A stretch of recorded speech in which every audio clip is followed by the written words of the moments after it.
Hai, jumpa lagi. Apa khabar hari ini? Baiklah, hari ini Cikgu Farida akan teruskan lagi dengan subjek Bahasa Melayu dengan tajuk Kata Hubung. Baiklah, kita akan lihat dulu apakah yang dimaksudkan dengan kata hubung. Kata hubung merupakan kata yang digunakan untuk menghubungkan atau menggabungkan kata dengan kata, frasa dengan frasa atau ayat dengan ayat. Baik, cikgu bagi contoh ayat di sini ya. Ayah membeli gergaji dan parang. Kata hubungnya di sini ialah dan. Baik. Dan ini menggabungkan kata dengan kata iaitu gergaji dan parang. Okey, ini tadi ialah ayat penggabungan kata, iaitu kata hubung yang digunakan untuk menggabungkan kata. Baik, seterusnya, ayat seterusnya, badannya kecil tetapi kuat makan. Baik, ayat yang ini, okey, kata hubungnya digunakan untuk menggabungkan frasa. Frasa badannya kecil, okey, dihubungkan dengan kata hubung tetapi dengan frasa kuat makan. Okey. Seterusnya, kita lihat ayat seterusnya. Amira tidak hadir kerana kurang sihat. Baiklah, dalam ayat ini, kata hubung digunakan untuk menggabungkan klausa dengan klausa, iaitu kata hubung kerana. Ya. Seterusnya, kakak mengemut lantai. Sementara abang pula membuang sampah. Baiklah, kata hubung sementara di sini digunakan untuk menghubungkan atau menggabungkan ayat dengan ayat, iaitu ayat kakak mengemuk lantai dihubungkan oleh kata hubung sementara dengan ayat abang pula membuang sampah. Okey, cikgu harap anak-anak faham ya. Baiklah, perkara yang kedua, okey, kata hubung ni sebenarnya terbahagi kepada dua, iaitu kata hubung tunggal dan kata hubung berpasangan. Okey, nanti kita lihat apa yang dimaksudkan dengan kata hubung tunggal dan kata hubung berpasangan. Baik, seterusnya, kata hubung tunggal pula terbahagi kepada dua lagi, iaitu kata hubung gabungan dan juga kata hubung panjangan. Baiklah anak-anak, kita lihat dulu kata hubung tunggal. Baik, seperti yang cikgu cakap tadi, kata hubung tunggal terbahagi kepada dua, iaitu kata hubung gabungan dan juga kata hubung panjangan. Kita lihat dulu apa itu kata hubung gabungan. Kita tengok dari segi ayatnya ya. Okey, penggunaan kata hubung gabungan di sini, kata hubungnya atau. Kita tengok ayat, kamu boleh menyerahkan buku latihan ini kepada Cikgu Naziah atau Cikgu Farida. Jadi kata hubung atau ini digunakan untuk menggabungkan Cikgu Naziah dan Cikgu Farida. Cuba kamu bayangkan kalau ayat ini begini. Kamu boleh menyerahkan buku latihan ini kepada Cikgu Naziah, Cikgu Farida. Yang mana satu ni? Cikgu Naziah kah, Cikgu Farida? Jadi ayatnya jadi kurang jelas. Jadi jika diletakkan kata hubung atau, okey, jadi kita faham. Oh, buku latihan tu boleh diserahkan kepada Cikgu Naziah ataupun Cikgu Farida. Mana-manalah. Ya. Okey, seterusnya. Dan Valerie dan Jane pergi ke sekolah bersama-sama. Okey, ini juga cuba kamu bayangkan kalau Valerie Jane pergi ke sekolah bersama-sama. Tidak ada kata hubung dan. Dikata pergi bersama-sama. Tetapi nama Valerie Jane. Adakah seorang? Okey, jadi ayat tu jadi kurang sesuai. Kurang jelas. Jadi, kita letaklah kata hubung, gabungan. Itu untuk menggabungkan Valerie dengan Jane tadi. Kita letak dan. Valerie dan Jane. Jadi kita tahu ada dua orang. Valerie dengan Jane. Okey, jadi mereka pergi ke sekolah bersama-sama. Okey, itu tadi fungsi dia, kata hubung dan tadi. Itu untuk menggabungkannya. Jadi seterusnya, kata hubung lalu. Encik Haris menyapa jiran baharunya. Okey, kenapa dia menyapa jiran baharunya? Oh, lalu memperkenalkan diri. Apa dia buat setelah menyapa jirannya? Okey, lalu memperkenalkan diri. Jadi untuk menjadikan ayat ini lebih dramatis, kita letaklah kata hubung lalu. Okey, Encik Haris menyapa jiran barunya memperkenalkan diri. Dah jadi tak sesuai. Macam hilang sesuatu. Jadi kita letak lalu. Baiklah, seterusnya kata hubung tunggal gabungan iaitu tetapi. Baju ini murah harganya tetapi cantik. Kalau kita letak baju ini murah harganya. Okey, ayat memang betul tapi kurang gramatis. Ayat macam tergantung. Okey, kita nak bagi tahu apa? Kita nak bagi tahu baju tu murah saja kah? Okey, sebenarnya kita nak bagi tahu baju itu murah tetapi cantik. Walaupun baju tu murah tapi cantik. Okey, jadi kita letaklah kata hubung tetapi supaya lebih jelas maknanya ya. Sambil Amina menonton televisyen sambil makan kerepek. Okey, jadi di sini Amina, kita nak bagi tahu Amina menonton televisyen. Okey, dalam masa yang sama dia makan kerepek. Jadi kita letaklah kata hubung tadi kita untuk menggabungkan ya kata hubung sambil ya. Okey, seterusnya serta. Selain buah limau, buah-buahan seperti jambu batu serta betik kaya dengan vitamin C. Ini sama juga. Kita nak bagi tahu tadi. Okey, selain daripada buah limau, okey, buah jambu batu, okey, betik juga kaya dengan vitamin C. Tapi kalau tak letak serta, okey, tak ada koma, tak ada apa, jadi ayat ni okey, satu nafas saja nanti ya. Okey, jadi kita letak serta. Okey, mana kita tahu buah limau, okey, jambu batu dan betik. Ada 3 perkara di situ. Ada 3 buah di situ ya. Okey, seterusnya lantas. Dia bangun. Okey, dia nak kemas meja. Dia bangun mengemas meja yang berselerak itu. Ada sesuatu yang tertinggal di situ. Dia angkatlah dari katil kah, dari kerusinya kah. Okey, dan terus mengemas meja. Jadi kata hubung gabungan di situ yang sesuai ialah dia bangun lantas mengemas meja yang berselerak itu. Okey, seterusnya maka. Hari mendung, hari gelap. Okey, maka hujan pun turun dengan lebatnya. Okey, hari tadi mendung, jadi hujan turun dengan lebatnya. Maka hujan pun turun dengan lebatnya. Okey, jadi penggunaan kata hubung maka ini sesuai digunakan untuk menggabungkan kedua-dua ayat ini tadi menjadikan ayat ini lebih bermakna. Baiklah, kata hubung tunggal yang kedua ialah kata hubung pancangan. Okey, kita lihat lagi ayat contoh agar. Okey, apa yang dipancang ke tu ya.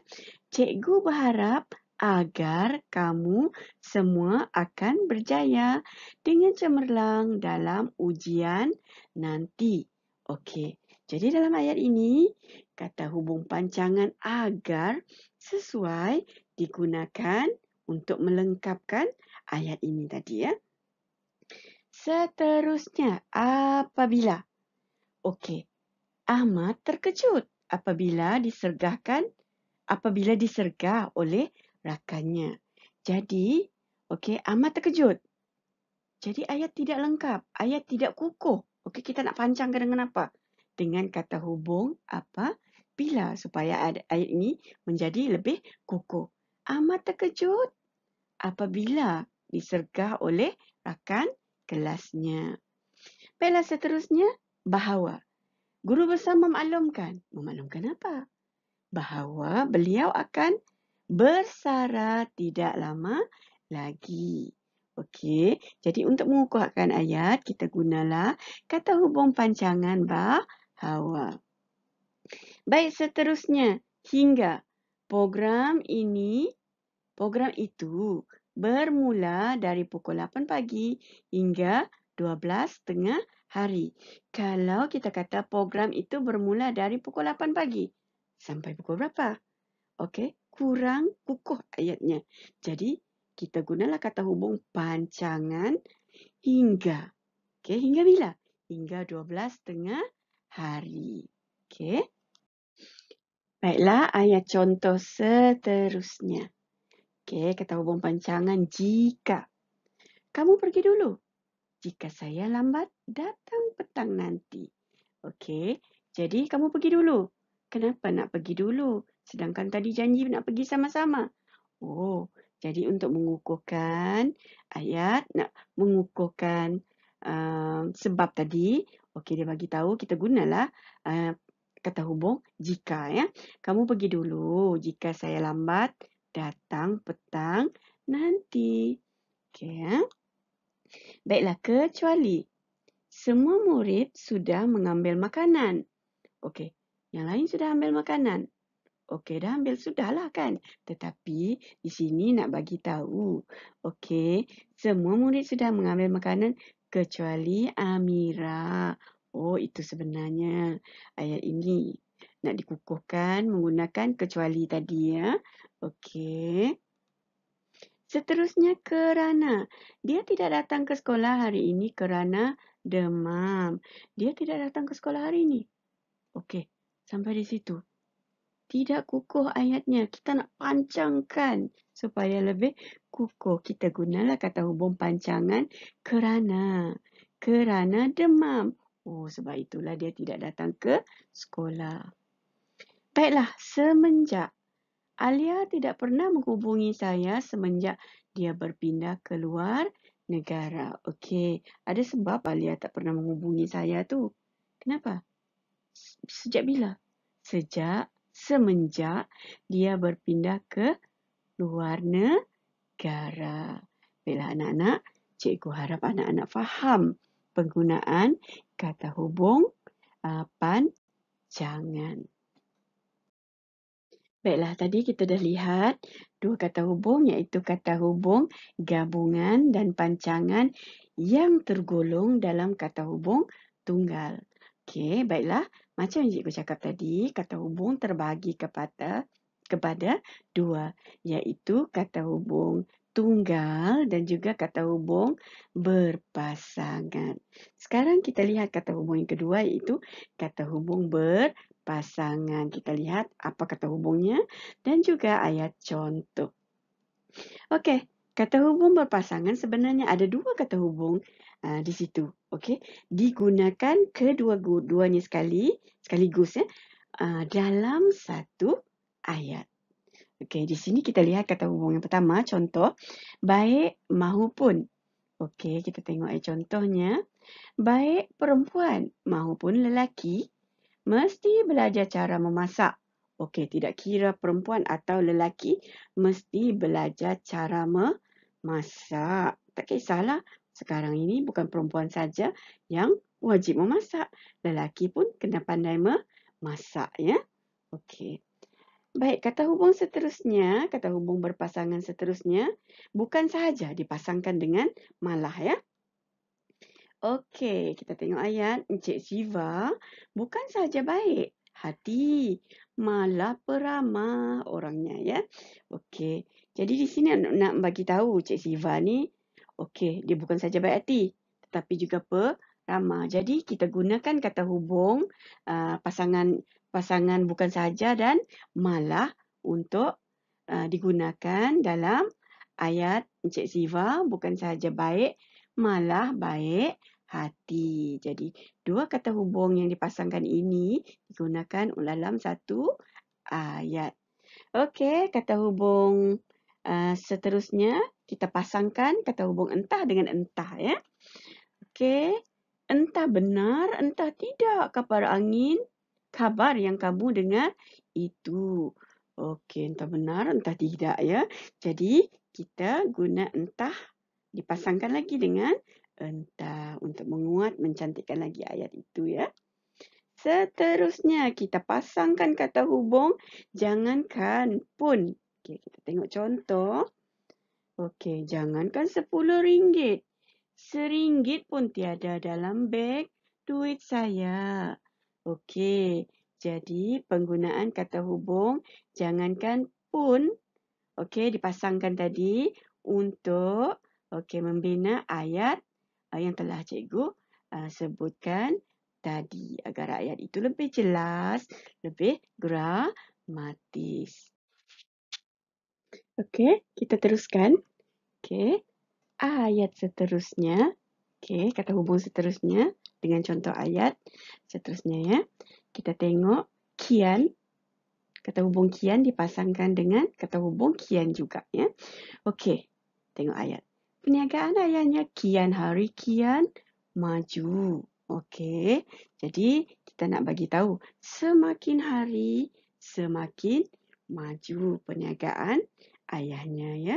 Seterusnya kata hubung sama ada kita pasangkan dengan kata hubung ataupun. Contoh ayat, kamu boleh memilih sama ada mahu datang ataupun tidak. Okey, jadi kata hubung pasangan sama ada ataupun tadi sesuai kalau kita gunakan untuk ayat ini tadi ya. Okey, nak buat pilihan tadi sama ada nak datang ataupun tidak. Okey, seterusnya kata hubung berpasangan, kata hubung sedangkan berpasangan dengan kata hubung ini kan pula. Okey, sedangkan nasihat ibunya tidak diindahkan. Ini kan pula nasihat saya. Jadi nak menjelaskan, okey, ibunya sudah letih memberi nasihat. Ibu tu ibu ya, pun dia tak dengar nasihat, apalagi kita yang orang lain. Ya, okey, itu dia nak jelaskan sebenarnya ya. Okey, maksudnya tak ada guna kita beri nasihat, sedangkan ibunya sendiri pun dia tak dengar nasihat ibunya. Okey ya. Seterusnya, sungguh pun okey, kita pasangkan dengan tetapi. Sungguh pun dia anak orang kaya, tetapi dia tidak pernah sombong. Okey, baik. Nak jelaskan bahawa walaupun dia tadi anak orang kaya, tapi dia tak pernah berlagak sombong. Jadi, sungguh pun kita pasangkan dengan tetapi. Okey, untuk menjelaskan apa yang hendak kita sampaikan dalam ayat berkenaan. Jadi, cikgu harap anak-anak faham. Okey, fungsi kata hubung berpasangan dan apa yang dimaksudkan dengan kata hubung berpasangan. Jadi, okey, cikgu harap semuanya faham ya. Baiklah anak-anak, cikgu harap semuanya faham dan jelas dengan penjelasan cikgu tadi ya, penerangan cikgu tentang tajuk kata hubung. Jadi, semoga anak-anak lebih faham. Kalau nak lebih jelas, boleh ulang video ini tanpa skip ya. Baiklah, cikgu rasa sekian dahulu. Kita jumpa lagi pada tajuk yang lain pula pada masa akan datang. Okey, seperti biasa, nasihat cikgu sebelum mengakhiri rancangan ini ataupun video ini, jaga diri, jaga kesihatan, jaga jarak, jangan keluar rumah kalau tidak ada apa-apa keperluan. Sekian sahaja. Terima kasih. Bye.